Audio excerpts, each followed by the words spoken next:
So, i-review natin tong pinakamurang running shoes na nabili ko. Around 1,500 lang yung bili ko nito. Sa Lazada ko nabili, pero sa Shopee I think nasa 1,700 siya. Ang brand nito is X-Step. Sort of generic lang nila na running shoes. Pero legit to na running shoes. Now, may mga iilan akong nagustuhan sa sapatos na to. At may mga iilan din akong hindi masyadong nagustuhan. So, kung worth it ba siya bilang isang beginner na runner? Well, masasabi kong all goods na siya. Pero ano nga ba yung overall experience ko dito? Well, yan yung pag-uusapan natin. Now, to give you context, ako ay nasa running era na rin. Pumiyok pa. Nasa running era na rin. Kagaya ng karamihan dyan. Tumatakbo na rin. Siguro around 3 months pa ako. Nagtitraining talaga. 650 kilometers under my belt. Most of it are easy runs. Base building lang, aerobic training, kumbaga. So, ito, since, yun nga, kailangan ko ng pang-alternate na shoes, o running shoes, ito binili ko. Kasi meron na ako nito, Brooks na Trace 2. So, ito yung talagang pinakaunang sapatos ko. Bigay lang sa akin ng tsuhin kong umuwi galing ibang bansa. Tumatakbo ako halos araw-araw 5 to 6 times per week. So, kailangan ko ng pang-alternate since maulan ang panahon ngayon. So, yun nga, nabili ko to. Now, yung pangalan niya, yun nga yung sabi ko kanina, wala akong sure kasi generic lang siya sa Lazada. Nilagay lang nila na meron siyang Feather Foam Technology 6.0 tapos running shoes lang. So, masasabi kong generic lang siya. Pero dun sa nakita ko sa Shopee, meron siyang pangalan, X-Step Sheking 6.0. So, I think yung Sheking is yun din yung feather foam nila na technology in Chinese. Pero nung tinangnan ko, iba yung meaning, educated youth yung Sheking. Pero anyway, yun nga, ito yung X-Step na binili ko, running shoes. Pinakaunang mapapansin mo dito is attractive siya. For its price, napaka-attractive niya. Siguro naman, most of us would agree na isa sa mga mapapansin natin kung bibili tayo ng isang sapatos is yung forma. Super gaan niya. By the way, this is size 11, Europe 45. Napakagaan niya. Around 220-225 grams lang. Now, to give you a comparison, itong Brooks ko is around 285. So, mas mabigat to. Tsaka mas mahal to. Now, mas flexible to. Hindi siya ganun ka firm yung midsole niya. Yung gamit nila na technology dito. Mas soft to compared dito. Now, pagbigyan nyo na ako, dalawa lang yung sapatos ko. So, most of the time, i-refer ko siya in comparison dito. Now, itong upper niya, breathable, which is good. And so far, ito rin yung napansin ko, yung first time ko na ginamit ko to, hinigpitan ko masyado.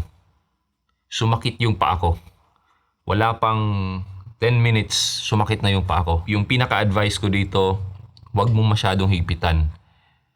Bigyan mo ng konting allowance na makakapag-wiggle-wiggle pa yung paa mo. As a way to compensate, niluwagan ko tapos naglagay ako ng konting marker dito sa lace niya para yun yung palatandaan ko na hanggang dun lang ako maghihigpit. So at least every time na isusuot ko to, alam ko na kung saan lang siya pwede para hindi sumakit yung paa ko. Another thing, yung toe box niya dito, hindi ganun ka liit. Yun talaga yung isa sa pinaka-hinahanap ko. Dati-rati, marami talagang beses na yung natutuklap yung kuko ng paa ko tapos sumasakit dahil sa toe box na maliit. Ito, hindi siya ganun kalaki pero hindi din siya ganun kaliit. Pero kung ikukumpara natin dito, siguro mas malaki to. Konti. Pero yung isa sa talagang ma-advise ko kung medyo malaki yung paa nyo, one size up. Yung size ng paa ko around 10, 10.5. Ito size 11. Ito rin size 11. Ganun talaga yung usual na ginagawa ko pag sapatos na yung pinag-uusapan. Mapa running shoes man yan, basketball shoes, or panglakad lang. Now, speaking of panglakad, goods to, panglakad.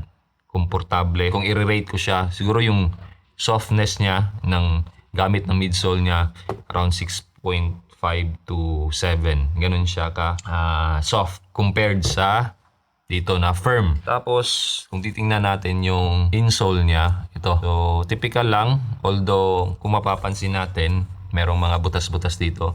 Which I think contributes to its lightness.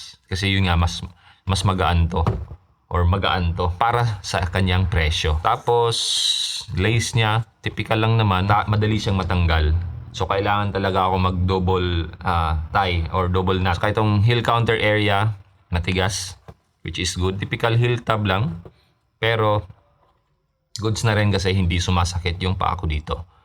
Yung color niya, cushioning ng color, di ganun kakapal pero maayos na. Now, as far as stock height, tapos yung heel to toe drop niya, hindi ako sure. Pero kung ikukumpara ko silang dalawa, halos magkapareha lang sila. So I assume pareha lang sila na itong Trace 2 naman is around 24mm stock height.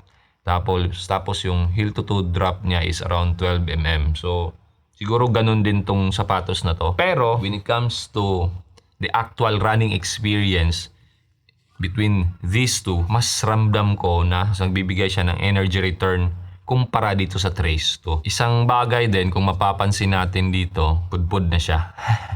Siguro ang mileage nito is around 100 kilometers. Obvious na yung pagkapudpud niya. Though hindi naman ganun ka worse. I think ito yung sinasabing unitary sole design. Kalimutan ko. Itong part na to, itong sa pinaka-end, meron siyang coated na textile para additional protection sa tubig, wear and tear. Yun nga, babalikan natin yung sinabi ko kanina, unitary sole design siya. Yung kanyang midsole saka yung outsole, seamless. Parang iisa lang. Nakasulat dito sa kanyang box, yung outsole niya is molded plus rubber. So ito, I think ito yung rubber, mas grippier na part.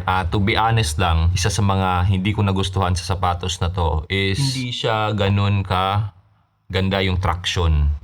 Yung kapit niya, hindi ganun kakapit. Para sa isang beginner like me na hindi naman mabilis yung takbo, an easy runner lang, chill ng palagi, goods na to.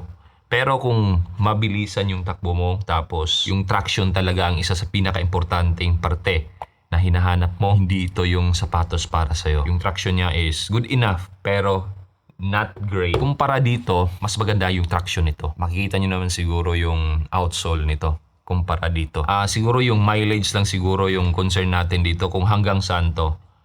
As for this time, ito nga yung pansin natin, around 100 kilometers. Bukas, itatakbo ko to.